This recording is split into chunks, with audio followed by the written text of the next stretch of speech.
which was like basically thank this person, then turn to the audience. So I went, thanks very much, Mikey, turn to the audience. Oh, that's on YouTube. And it's on YouTube. Oh, don't you hate it when people put it on YouTube? It always ends up on YouTube.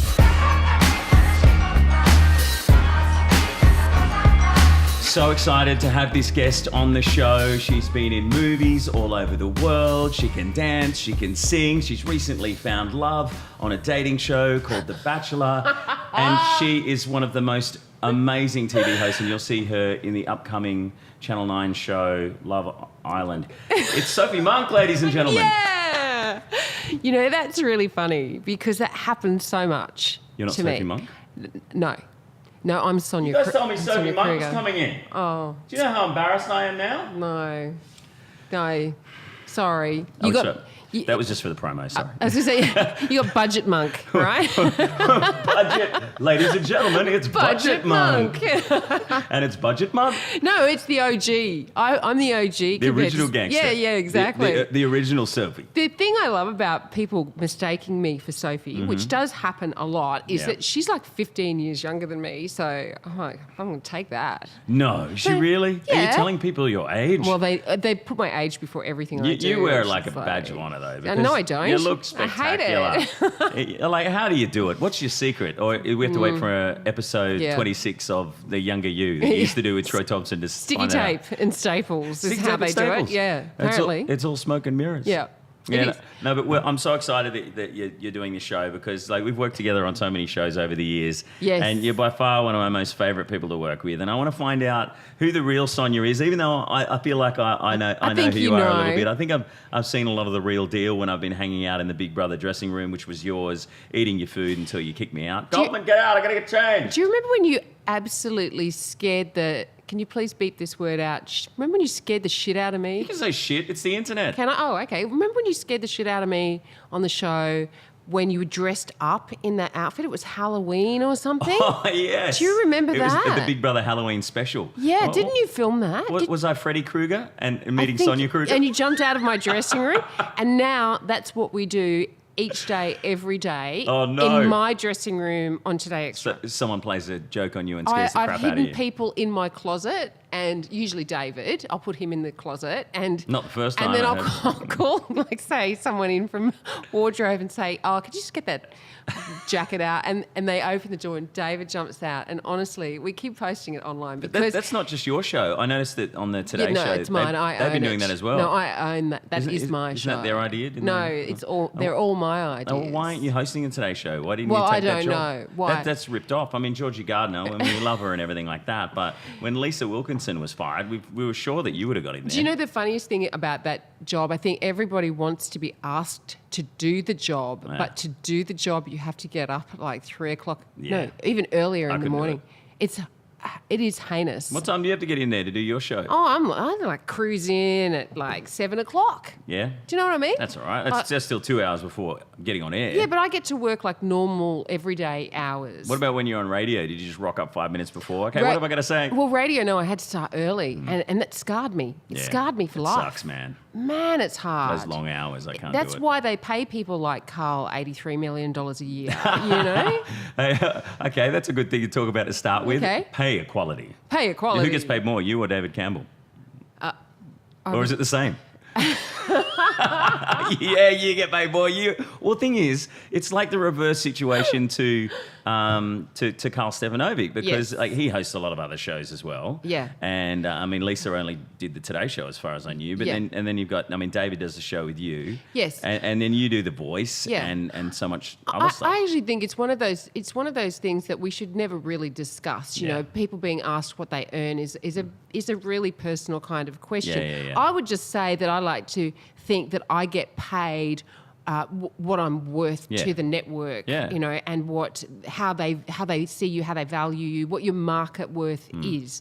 And I think that's pretty much how most people get paid on TV. Yeah, speaking of getting paid, we can pay you right now if you like. Can you? Yeah, because what do I get? It's Maggie, your new daughter's birthday. Well, she's a three-nager. Yes, so she I thought, is. here's a microphone and she might want to... do you know what? Just be like her mum. That is hilarious. What did I, She will love that. And if she Hello, does something else like a mum, drinks like a mum, she can testing. have a big box. It's actually a money box. Is it? That's so cute. And I got her first basketball. If she's already got one, it's her first autographed basketball. I saw you out there at Sydney Kings. From the Sydney Kings. Yeah, I'm the courtside announcer there. How cool. And she will love all of these things. Mikey, I just want to give you... Oh, you got me a present? Actually, I forgot. Oh, it doesn't matter. No. What is it? IOU. But that SK, Sydney Kings, that's your initials. We need to get you in the VIP Hollywood seats and get you to a game. I'm there. Yeah? Yep. Awesome. SK, I'll hold you Sydney to that. Kings. I never thought about that. Yeah, well, there you go. And this is great, but does it work? Does it work? Hello, can you hear me? Does it work? Yeah, it's got a bit of an echo to it. Do you know what we like to say about sound? If I bought the actual one with a speaker, one, it cost me way too much money and we don't have the budget in the show. Right. But two, it would have annoyed the crap out of you all day. So I thought that's true. just the one she could talk into and amuse herself. I love it. And so how's it going being a mum? Awesome. Yeah, she says really funny things to me all the time. She kind of gets annoyed with me too if I forget something. Like I'll ask her how her day was at school and did you play outside, and then half an hour later I'll say, so what did you do at school today? Did you play outside? And she'll be like, Mum, yes. At 3, it's really strange. They grow up so fast. They start using big words. Yeah. And when they use them in context, it's weird. Like, we were talking about some Peppa Pig Christmas show, and Craig, my partner, was complaining that it wasn't really a movie. It's not a Christmas movie. It's just a compilation. And she's like, it's not a compilation and I don't want to take any medicine. Like just mixing up words that, super cute. Yeah, like it's not rocket science. But then they can actually... Not rocket surgery, isn't that what people say? That's it. They change them around. It's not brain science, huh? No. Yeah, something like that. Yeah. They can actually morph into The Exorcist in a hurry. Do you see yourself in her? Oh, yeah, I do.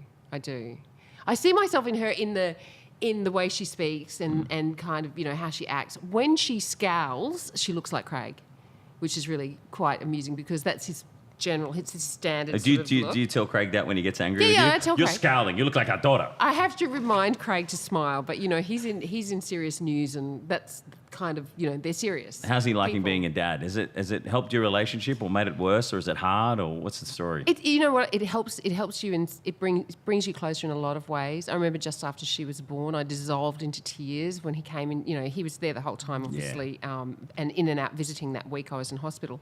And I remember going, I'm just so happy, and which was weird because you're so hormonal.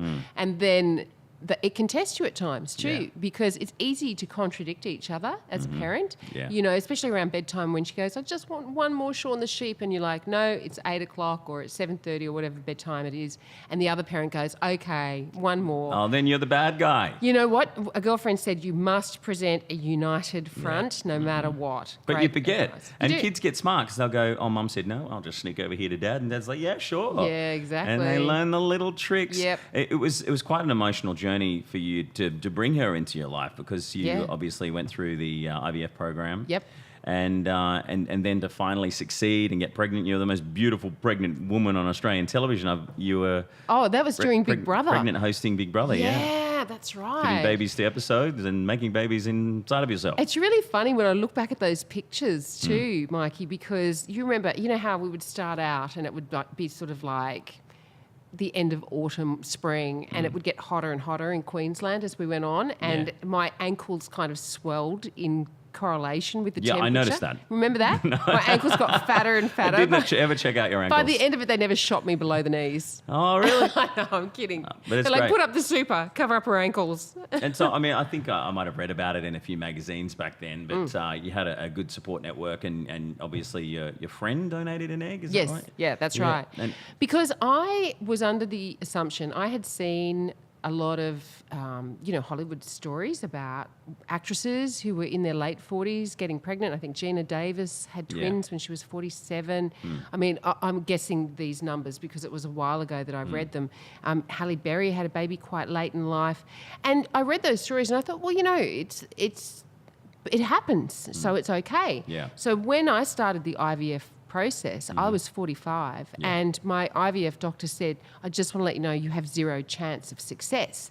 And I said, I'll give me my money back. I'll see you later, but you stuck with it. Yeah, well, I said, but what do you mean 0 chance of success? And he was like, we've never had a successful pregnancy via IVF past the age of 45. So he said, make no mistake about it, Sonia. When you see these stories, they are they are women who have either frozen eggs or they're egg donors. Yeah. And egg freezing technology hasn't really been around. It wasn't around, when, say, I could have done it, for example. Yeah. Now it's much more available. And the technology just gets better and better. Yeah. So anyway, in the end, I thought, look, you know what? I'm going to be the one person to defy the odds. So I went through a few rounds of IVF and it didn't, it just, I would fall pregnant. But and it's not cheap, is it? How much is it around?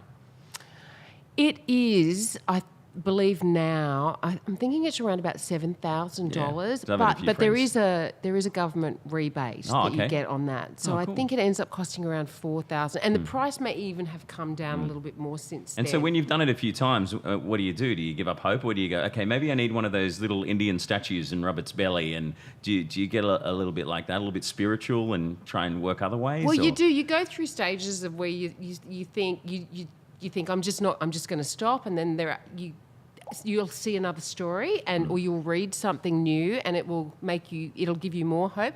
Because even the adoption path, we couldn't go down that path because of our age, which is a weird thing. Yeah. Oh, really? They don't let you adopt over 40? No, and this is where Deborah Lee Furness... So how many kids are there all over the world that need to be adopted, and parents over 40 would be amazing? Well, this is why Deborah Lee Furness is working so hard, and Hugh Jackman are working so hard on the adoption laws here in Australia, because there are plenty of people out there who would make great parents, but they're just not being given the opportunity. So the only other real option for me was an egg donor, and I just sort of mentioned it to this girlfriend of mine, and I said, all I need is an egg. It'd be great if you could give me one, as a bit of a joke. Yeah. And she said, absolutely. I'll just go get it now. Yeah. I've got one in the fridge. Back in a minute. There you go. Take that to your doctor. If I have a carton. How do you give someone an egg? It's not like Easter time you give them a dairy cream. They actually have to go through the IVF procedure. Yeah. So they go through all of the injections. They have to get knocked out and like an operation, or what's the story?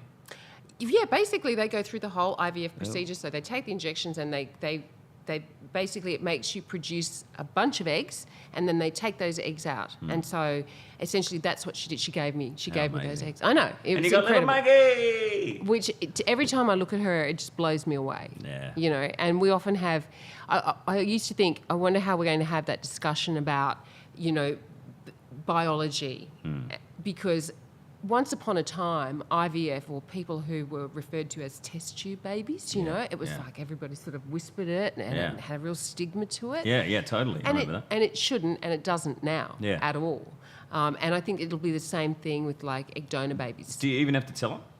Is it something you have to sit her down when she's like 16, 17? Well, or I mean, younger? she's going to have access to the internet, so she's probably going to read. Oh, you should be reading a story. Yeah, and that was the one thing when basically I knew that at some point I would have to go public and tell everybody that I was pregnant. I was adamant that I would not pretend that it was a miracle birth, because seeing that in the press had led me to think that it was possible, physically possible, for me to have a baby later in life. Yeah, well, you're the mum, and even kids that are adopted, they say these are my real parents. They don't. Yeah, and so and trust you me, brought her up. You feel you don't feel any different at all. And I love it because my IVF doctor, Dr. Lynn Burmeister, who is brilliant. She was so funny. She said to me, she was like, Sonia, you've got a dog. Because I was like, am I going to love this baby? Am I going to really love this baby? And she went, you've got a dog, don't you? And I went, yeah. She's like, do you love your dog? And I went, yeah. She's going, you're going to love the baby? It's funny because you do. It's like, you just do. Well, she's gorgeous, and we love following all the stories on Instagram. Yeah. Keep pumping them out. Beautiful baby. Like this morning, I had to host the Australia Day ceremony for all the people who wanted to become Australian citizens. Oh, did you? Had the best fun. A friend of mine, Mike Westhorpe, he's works with Water Polo Australia, and we host Water Polo by the Sea together. And he fell through at the last minute, said, "Can you fill in for me?" So I thought, I'll go to Strathfield. That'll be fun. Yeah. And met all these amazing people. Yep. And Maria Venuti was there, and Whoa, she was an Maria? Australia Day ambassador. She's hanging in there. Yeah. Her daughter Bianca's looking after her. Maria Venuti's an amazing Australian talent performer who's been around forever. Yeah. And there was another lady there who was the first woman to ever win a gold Logie in Australia. Ooh, is this like a trivia question I should know the answer to? And she had her own TV show back in the 60s. She was on the Jack Benny show in America. She was on number 96. Lorraine. Not Lorraine. But Lane. Oh, jeez, I've forgotten the name now. What did I say her name was? You know what? You know why I was quizzing you? No, why? Because I've forgotten it, hey? Lorraine Desmond. Lorraine Desmond. Oh, Lorraine I thought I was going to say it wrong because I got up on stage and I welcomed her and I said, and welcome to Lorraine Desmond. And she yelled out, it's Lorraine. And I went, yeah, Lorraine. And she goes, no, Lorraine. And I went, Lorraine. No. And Lorraine. Oh, yeah, of course. I'm sorry. And that wasn't the only embarrassing thing that happened to me this morning. You know, I had to introduce all these people from the council. Yeah. And you know how it says CR at the start when they're a councillor at the start of their name? Right. So I'm reading through all the names and I go, CR, coroner, such and such. You did not. It was so early. You had to get up at like 5 a.m. I'm not a morning person. Okay. And I said, I'd like to welcome Coroner Thompson for being here. And no one said anything. They're all quite nice. But other than that, it was a great day. But don't you love the embarrassing things that happen on air? I've had a few in my time. Well, this week was our first week back on air, and I did all the right things on Sunday night. I went to bed early. Yeah. I didn't drink any champagne. Yeah. I had an early night. Went to work, and decided to use the word inordinate. Right? and it was to do with the number of drownings in Australia over summer. And I said, you know, there's been an inordinate. And I couldn't. Inordinate. And our newsreader and David Campbell was sitting there looking at me just like that. Look, that you know, when you just want you're willing someone to get the word out. Come on, you can say inordinate. Looked like I was having a stroke on air. It was so bad, and it just continued throughout the day. Is that the worst thing that's happened to you? Come on, you've hosted The Voice, Big Brother, Dancing with the Stars, Big Brother, all these shows. Doing Big Brother. Surely something worse has happened. I remember doing an exit interview on stage, Big Brother, talking to whoever it was that had been evicted from the house, and behind them is a camera that has my questions on it, so I could sort of look over your shoulder and say, well, Mikey, we've loved having you in the house, to the audience. And then I realised I'd said the instruction that was in the camera, which was like, basically, thank this person, then turn to the audience. So I've gone, thanks very much, Mikey, turn to the audience. That's on YouTube. And it's on YouTube. Oh, don't you hate it when people put it on YouTube? It always ends up on YouTube. Oh, it's like Carol's this year. I had one job, walk out elegantly in a beautiful ball gown. No, I fell over my dress. That's unfortunate. But I'm maintaining that David tripped me. Because, you think he did? No. Well, he What did he do that to you? Well, no, he was pulling me quite quickly across the stage, and it was a really long dress. And anyway, my worst thing on Big Brother was we had to sing John Farnham's "Playing to Win," and I couldn't hear the music in my earpiece. And it's a live show, and it started the show, and I'm standing there, and the crowd is just going crazy loud, and I'm like, have we started yet? Is the music playing? And the music had already started, and I missed my cue. Oh. And if you want me, come and get me. You know that I'm playing. And I'm like, and they're going, all I could hear was, go, you effing idiot, you stupid. I'm like, so I just made the words up because I missed my spot. Yeah. And that was by far the worst thing that's ever happened to me. And I think that's still. Do you remember YouTube. I think the first year that I did it, and I had no idea that when you put, I don't know how many people we put in the house to start with, 16 or something, quite a few. It's really hard to remember all their names. Don't remember all their names. They come up to you in the street. Hey, I remember you. Yeah, of course. Yep. But Alex Mavrodakis was in my ear going, he was trying to feed me their names as I was commentating live over what they were doing. Yeah. And he's going, that's Ben. Ben's in the kitchen. He's the peacemaker, right? And I'm thinking, there's been a fight, right? So I'm like, Ben's there. There's Ben in the kitchen. He's the peacemaker. There's been a massive fight, and he is attempting to make peace amongst the housemates. I'd gone off on a story arc, right? And then Mavrodakis gets in my ear and goes, pizza. He's making pizza. That happened a lot. Oh, no, that's the worst. Hosting Big Brother Up Late, I'd be sitting in there with a camera all by myself, and they didn't even have a cameraman, and I'd be talking away to the camera, and a runner who looks after running around getting stuff behind the scenes thought I was talking to him, and he walked straight up the set and goes, "What do you want from the BP? Do you want me to get you some Maccas?" And I dude, I'm on the TV talking to Australia. But I love that. I like that kind of television that's really random and random and loose. Well, and not perfect. And I actually think I don't think people really love perfection. Yeah, to be honest. That's why they like it when you stuff up. Yeah, they do. That's why I'm still employed. I'm pretty sure. You know, like we're all a little rough around the edges. Well, it makes it a bit dangerous. We all make mistakes. Yeah. And the movie that you're in, where you got that great break, being Tina Sparkles. Yes. In Strictly Ballroom. Yeah. You were talking about it only recently on American television because you were a guest on KTLA. Yes. What was that like? And were you over there sussing out things and seeing if maybe you could get something happening over there? Actually, I would love to do just a guest stint on ABC in America. They do Dancing with the Stars, and I would love to be a guest judge. Oh, cool. On that show. Yeah. Because on our show, I never got to judge it. I was the, Yeah, but you're qualified to be a judge. I mean, you were one of the best ballroom dancers in Australia, and you hosted. Yeah, and I think I could bring them some Australian flavour. A little bit of thunder from down under. Oh, okay. Do you know what I mean? Would you be a nice judge or a mean judge? Would it be Todd McKenney or Sonia Kruger? Well, some might say nice. They're one and the same people. Yeah, really? Well, we're kind of similar, I think, Todd. You guys used to do a radio show together and everything like that. Wasn't he in Strictly Ballroom he as well? was. He was Nathan Starkey. That's right. The landscape gardener. Yeah. You did a dance routine at the Big Pineapple. The Fruity Rumba. If you're watching this from overseas and you're thinking, what are they talking about? Well, Strictly Ballroom is one of the greatest Australian films of all time. Definitely watch it. And the Big Pineapple, it's a tourist attraction because for some reason in Australia we have the Big Pineapple, Big Banana, the Big Banana. There's a big cow somewhere. The big cow, the big prawn in Ballina. Oh, the big prawn. The big sheep. Actually, I think the big prawn is my favourite, Yeah. which would be a big shrimp in America, right? The big shrimp. Yeah. Yeah, so if you come to Australia, definitely check those things out. Check out all the big things. Okay, so the new series of The Voice is happening. Yeah. You're getting everything ready. You got Boy George as a judge. Do you really want to hurt me? Can I just tell you too, I had a dream about Boy George the other night. George, if you're watching, I dreamt George came up to me and he said, "I need to borrow your red Valentino shoes." Right? And I could only find one. High heels. And I could only find one.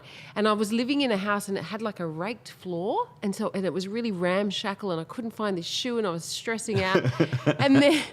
And then I ended up finding the other shoe, but it was a different shoe. And he was like, "That's all right, Diana, it's fine. I'll wear both differently. It doesn't matter." And he was sort of like, but it was such a vivid dream about shoes and Boy George. And I have no idea what that means. And if you're a dream analyst, I'd like to know. Yeah, well, it just so happens that I am a dream analyst. Oh, good. And so I can tell me, what does it mean? It just means that you're Randy. So tell us about the other judges. Who's your favourite? Oh. The Madden brothers back? What happened to them? No. So we've got Delta.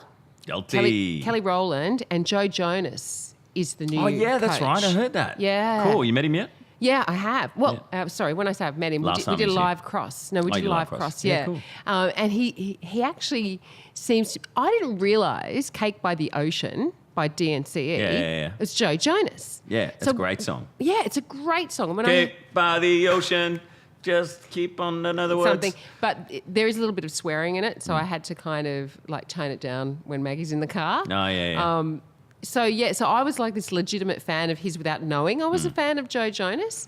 So I'm really looking forward to him coming because I think he's a bit bolshy, like he's a bit like... A bit muscly? No, he's like, I'm going to win. Oh, okay, yeah. So he's a bit cocky. He thinks he's got it in the bag. He's confident. Right. Really confident, yeah. Kelly Rowland, amazing. Delta and Kelly are just two of the greatest girls. Delta gets so emotional. She's just so invested. She really wants to win. Yeah. Well, I mean, I think everybody wants to win, but you do, I suppose, get emotionally attached to the people that you're working with. Well, I can say this because I worked on the show like the first couple of years. And, yes, of course. And it doesn't matter if I can't get fired, but Delta walked off a few times when the cameras weren't rolling because people were saying certain things, and I can't remember who she was on within that first year. It was around the time of the Jessie J. Jessie J pissed her off so much, and you could tell that they didn't get along. Yeah.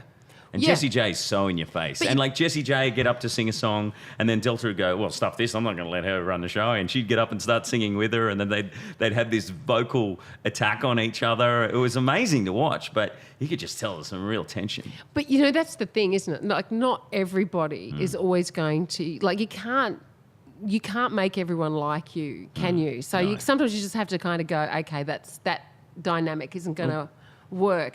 But the one thing I know about you doing warm-up that really used to piss me off is that you would be so freaking funny and then I would have to follow you and do the actual show. And I'm sure people would go, oh, this guy, Mike, he's hilarious. Oh, come on. And then I would come out and do the show because the show, there's a lot of business to get through. Yeah, totally. Do you know what I mean? Yeah. So I just feel like I'm driving the bus. Yeah. I'm driving the bus, here we go, and here's Act But you're one. great, you're funny, you're yourself. You didn't always stick to the script. But what annoyed the crap out of me is when, I think it's Julie Ward was the boss back then, and she'd say, Goldman, you'd hear it in the earpiece, Goldman, make sure the crowd is all standing up and applauding. And the first 3 or 4 rows is all salespeople from Channel 9 with people who have spent $2 million sponsoring the show. Yeah, They're like, sure. what is this crap I've spent my money on? And I'm yelling at them, get up! And they're Get like, up. don't yell at my client. And I was always getting in trouble. No, but I think they like that. Yeah. I think our audience actually likes that when the warm-up, actually, it's funny, there should be a movie about the warm-up guy.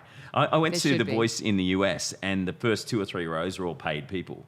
So the people are just sitting there, they're on their iPhones, and then it's like they put it down and they're all like this and they just jump up immediately and clap. Really? Yeah. So 'Cause I maybe you went need to look into paying. That's interesting because I went to the X Factor in the UK when Danny was judge on it. Yeah. And every single performance, we were on our feet every Straight single away. time. Yeah. They just made us stand up and clap. Yeah. Yeah, big shows. Yeah. It's going to be a good year. Who's been your favourite contestant over the years? You got a favourite? It's such a shit question because people ask you that when you're working on Big Brother and you just can't pick one. I don't even know why I asked you that. Well, I'm not answering. Yeah, okay. Who's your favourite judge? You can say that. Well, Seal. You loved Seal, didn't you? Oh, Seal. He was hilarious. Can I tell you, though, some of the stuff that George says to me, Boy George says in the commercial breaks, so funny. Oh, he's a funny guy? So naughty. Oh, really? He's so naughty. Have you got to have a drink with him, hang out with Boy George? Well, a little bit, Yeah, we usually have a dinner, actually, at the start of the series and then at the end. And I think George's birthday, for some reason, fell in there. We had a birthday party for him too. But he's just one of those. I just think we're going to see a little bit more naughtiness from him. That sounds I think, exciting. you spend the first series sort of being good and, and then because he's just that witty, funny kind of guy. And what you see with Kelly is what you get. Although I said She's to her, so beautiful. Love her. She's so beautiful. I said, she's got a little boy. He's the same age as Maggie. If you want to bring him over, let me know. And she rang me up one day. Wow. She's like, hey, I'm going to come over this afternoon. Oh, my Lord. I went into... Let's FaceTime Beyonce. Beyonce, we're now besties, right? By 6 degrees of separation. That's so cool. But I had to clean up the house. I had to try and make some food. I had to, I'm buying fresh flowers because it's not every day, is it, that Kelly Rowland comes over. But she was so cool and Delta turned up, you know. They were great. She's awesome. I feel like sometimes though, I mean, you've got the judges on the show, and I'm not bagging the show, but I am in kind of a little bit of a way. I think the judges shouldn't be allowed to release albums. Actually, they're not judges; they're coaches. They're coaches. Yes. I don't think they should be allowed to release albums, during the show because it should be more so just about the talent. Because oh hey, here comes Seal. He's one of the coaches, and his new album's out at the moment. It's like I don't think they should use it as an excuse to promote themselves. It should be more about the talent. Well, it's interesting that you say that. That's really interesting because I don't have a problem with it. Yeah. But I'm a creature of capitalism. Yeah. It's like, creature of capitalism. I just feel sorry for. I think to me that's clever marketing. Yeah. But because these talent that are on the show, I mean, they're getting these rock solid contracts, and they can't really do anything outside themselves. And I know a lot of other talent on The Voice, they always say, "Oh, how come I came second, and I'm not allowed to do anything else for a year because I'm under contract." Right. Well, see, that side of it, I have not delved into. No, contract law. You don't is run not the contract. That's not my other geopolitical science and contract law. No. Just leave all Do you know what I that mean? absolutely alone. Yeah. Well, we're almost done, and there's a couple of... Have I enlightened you about anything? Yeah, I think we'll just edit that out, thanks. There's a couple of things that's pretty good. I didn't really give you any other shit questions other than those two, so I think I've done so... It's my first show, No, you're amazing. I'll stop it. You've done most of the talking. It's been good. But your questions have been very insightful. Oh, cool. Well, there's this segment we've got. It's called Your Last 3 Grammars. So this is where I ask last you 3 Grammys. questions about your last 3 Instagram shots. Oh, okay. And the first one, just okay. off the top of my head, what's your Instagram name? Sonia Kruger. Sonia Kruger. Funny thing that. Because I couldn't get Mike Goldman. The world Scrabble champion has Mike Goldman. Is that right? Yeah, same name. Sucks. I'm Mike Goldman live. But your first photo was you at the gym being a fembot. Yes. So tell us about your routine. And you work out a lot? Well, I started training this year pretty much, doing some resistance training because I just felt so. I actually started to feel like pathetically weak when I was trying to put like a bag into an overhead locker. And it's like, I used to be fit when I was dancing, and I just, after Maggie, I just kind of let it all go. So doesn't look like it. Well, I've got a good trainer, Dan Adair. He's very good. But every day? No, God, no, twice a week. And then in between, I might do a class down at City Dance Company. You yoga or meditate or anything Walk like the that? dog. No, not a meditator. Like, I'm a watcher of the Real Housewives of whatever. That's kind of meditation for me. Yeah. Do you know what I mean? Where you get to just escape and you should get into the Real Penguins of Sydney too. That's really good. It's good, is it? Yeah, that's it. Okay, I hear it goes off. Got strange voices. Right. Might be mine. But the reason I Instagrammed that picture is because I thought I looked so weird. Yeah, and like a fembot. Yeah. I looked like a cyborg. I look like I don't look. It's bizarre, that picture. Okay, what's the next photo that was on there? Was it Maggie? I think it was one of your daughter Maggie. We talked about Maggie. She's incredible. Yes, because it was her birthday. Well, let me ask you a question about kids on Instagram, because it was Maggie with a hat. My little sister. Oh yeah, it's so cute. My little sister is 8, and she's just got an Instagram account. Oh, really? Wow. What age can you have an Instagram account? Well, I thought it was 13. Yeah, it's supposed to be. Yeah. Ali, naughty thing. Yeah. I know. This is the thing about social media. I wonder whether I would be on it if I didn't work in the media. Yeah, that's true. You know? Would you? I don't know if I would. Why would you? Yeah. It's sort of like it's an asset to promoting the things that you're doing and things about your life that people who love your show might want to know about. Yeah, but it does worry me. You. It does worry me for young kids because I think it can get a little bit. Well, we know cyberbullying. It's a problem, big problem. Yeah, totally. Yeah. Oh, and poor old Dolly and so many people being bullied over the years. Yeah, that's why. The thing about Instagram though is it is actually a very positive space on the whole. Yeah. So it's of all of the social media platforms for her to be on, Instagram is probably the best. Keep it funny. Keep it funny and light. Fluffy, That's why, like, I, Sonia, was... I love that photo. That's the third photo I was going to talk about. Yeah. I, Tonya, the new movie with Margot Robbie, she produces and stars in. And you've done... we'll put it up on the screen. I, Sonia. Yes. Very funny. And... Who did that? I did. You did it yourself? No, it was my idea, and then I went to our graphics department, who, according to people on Facebook, did a really bad job of photoshopping my head onto that body. But we're actually going to go out onto the ice next week and shoot the trailer. No. Yes. Well, you can skate. No, I can't. You can dance, so you should be able to skate. I cannot skate. I can't skate. We will see. That's what's going to make it funny. Maybe we should go and practice now. Sure. Let's go skating. One last thing. Okay. It's called Hot Topics. Hot Topics. Oh, we've just cooked it up. There's a few hot topics in there. There's some. Yeah, don't burn yourself. Jesus. Just grab whatever, and you're stuck with that topic, whatever it is. I just saw one. You've got to. I just saw one, and I'm going to tell everybody what it was because I'm not picking it up. It was camel toes. Oh, yeah, well, that's good because we've already done that one. Okay. Oh. I have. Oh, wow. What did you get? Gun laws. Oh, hey, gun laws. Well, Yeah. what does Tina Sparkles think of gun laws? What do I think about gun laws? I think it's really disturbing that in America, in like the first 25 days of this year, they've already had like 11 school shootings. Yeah. Which worries me. I think that the gun amnesty here in Australia was a great thing after Port Arthur, and I think that constitutionally, I just wish the world was rid of guns altogether. Full stop. Get rid of them all. That's a good answer. Yeah, I like that. Why do we need guns? 10 out of 10. Make love, not war. I absolutely agree. That's good. I mean, in America, they believe that they need them, and in so many states, especially Texas, what if the government comes and tries to take our guns? We need to be able to defend ourselves. Yeah. I mean, they've had civil wars there, and so much history in America that involves guns. It's hard for them to escape, and I don't know if they ever will. It is. It's really difficult. I mean, the whole thing is so complex in America.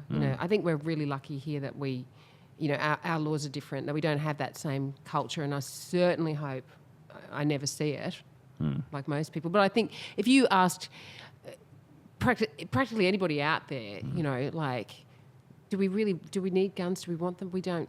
No. And people freak out and they go, what? So just let the police and the army have them and we're not allowed to have them?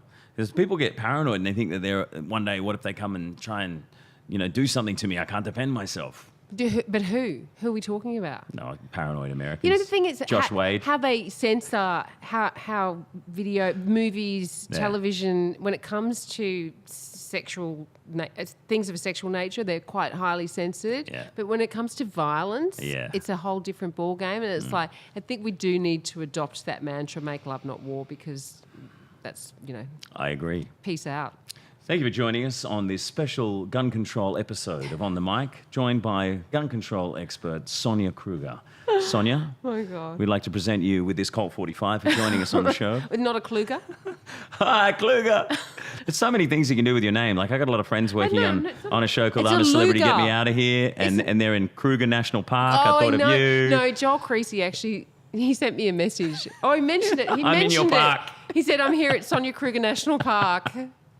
Love him. Nice. Sonia Kruger, Freddie Kruger, Sophie Monk. Sonia Kruger Mellencamp. So many ways you could go with it. Tina Sparkles, thank you for being on the show. You are a dead set legend, and on Australia Day, it's been great having an awesome Australian on the show. Happy Australia Day. Love you. I'd kiss you, but you're too far away. Come here. Make sure you subscribe. Mike Goldman Live on YouTube, Mike Goldman Live on Facebook, Twitter, Instagram. It's everywhere.